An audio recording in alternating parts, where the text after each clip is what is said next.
So I've been on this investigation for a really long time. It's an investigation in self-awareness, self-awareness of the mind, self-awareness of the thoughts and the limited belief patterns that we create within our mind that um, limit the experiences that we get to have here on Earth. And as a conscious co-creator of my life, in deep, deep gratitude to all of the support and the interdependence and inter exchange of energy through this divine field of life, I have been able to co-create my life pretty freaking amazingly for the most part. And the, the interesting thing is that each time you experience this co-creation, this expansion of your being into that experience of inhabiting or embodying the thing that you have been trying to create for so long, and suddenly it all clicks and here you are. Each time you get there, it's like this joyous, incredibly joyous experience. And then not too soon after, there's like another thing, another experience, another desire, another growth, another expansion. And you see it up ahead. You're like, oh, well, that might be an interesting experience. And so you move towards that next thing. And then the cycle begins again. And it's it's the spiritual journey. It's the hero's journey. It's the journey of the major arcana cards in the tarot. And it's the game of life. So the reason I was coming on was to share with you this story that I have been chewing on for practically 30 years now. And I think I cleared most of the energy around this probably 10 years ago. Um, yeah. So, anyways, here we are. It's another layer, it's another piece of the onion, and I'm sharing it with you as part of the sort of expunging of it from my being, right? It's the story. I come from a very rural town in upstate New York, and my entire childhood into my early 20s, I could not wait to get out of this town. I could not wait to travel the world and see other places. And I knew that there was other places, right, that would be more in alignment with who I am. So I set off on a journey. And when I was somewhere between or 21 and 23, somewhere in there, I had an opportunity to go to London on a 6-month exchange program through college. So I get an opportunity to go on this exchange program. I'm so excited, right? Like this is like the first time I can get to go like far, like farther than New York State. International hangout for 6 months on my own, staying in a dorm over there in London. It was amazing. So I meet this chick. She's super goth. I'm from upstate New York, and she is like from the inner city of New York or Manhattan in my memory. And in my memory, she's got dreads and she's in a black leather jacket and she's got a black hoodie and black jeans and black sneakers and all the biz, right? So I meet this chick somewhere on a plane or on a train, and we spend a few hours getting to know each other during the travels. And she says she's coming back to London. She doesn't have a place to stay. And so, and she's just needing to crash somewhere for like 3 or 4 days until she can find her place to stay. So I say you can crash in my dorm room. So she comes to crash in my dorm room, and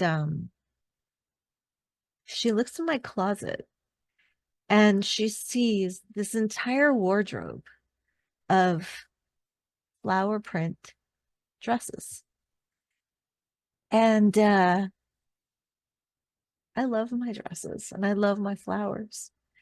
And she just looks at him and she looks him up and down, like side eyes him, and she side eyes me. And she's like, wow, you really like flowers. And it was so snide and it was so condescending and it was so hurtful. And I was so hurt and ashamed of my love for flowers, as if my love for flowers was wrong. Ah, the drama of a 20-year-old. So, since this occurrence in my early 20s, I have carried this with me. Like, I've been embarrassed about my love for flowers for a long time. I carried shame around my love for flowers. And I love flowers. I love fresh flowers. I love growing flowers. I love painting flowers. I could just sit around and paint flowers all day. And this chick says this to me, and I carry this wound for I don't even know how long, 10 years probably, until I re examine it, right? Until it comes up. And I'm like, that is so effing ridiculous that I have given all of this power to this 20-something-year-old chick with an opinion. She was great. She was awesome. She told me stories. It was awesome. She was great. She spent probably 2 or 3 days, 2 or 3 nights in my dorm room, and then she split. We had a great time. But for that, right? But for that, and it's like practically 30 years later at this point. In those 30 years, I have carried this stupid wound of someone else's beliefs and opinions about me. And it has, in some ways, up until now, it has in some ways affected my ability to show myself. My ability to show myself and my ability to feel safe being seen in the world.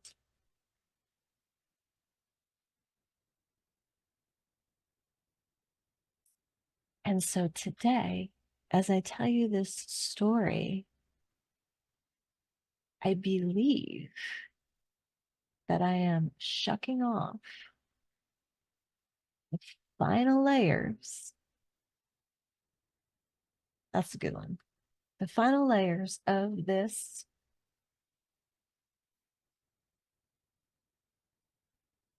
external thought program that I gave power to.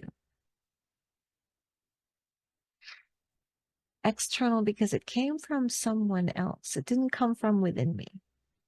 This belief that it would be shameful to express how much we love something, whatever it is, what our interests are, that it would be shameful and ridiculous to uh, surround ourselves with the things that make us happy.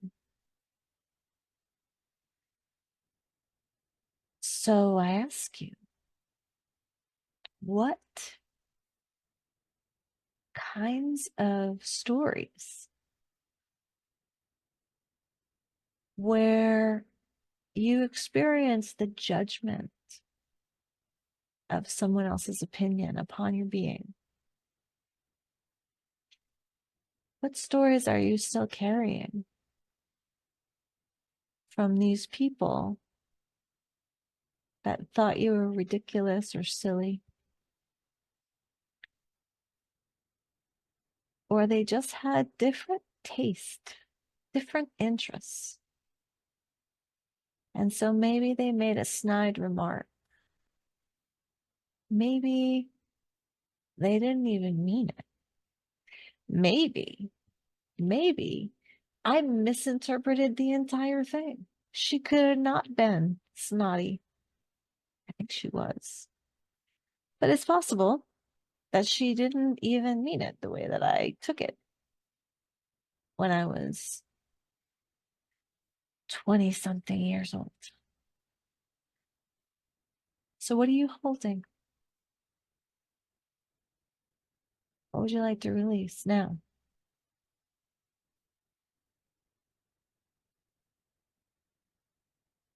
I bid you, let it go.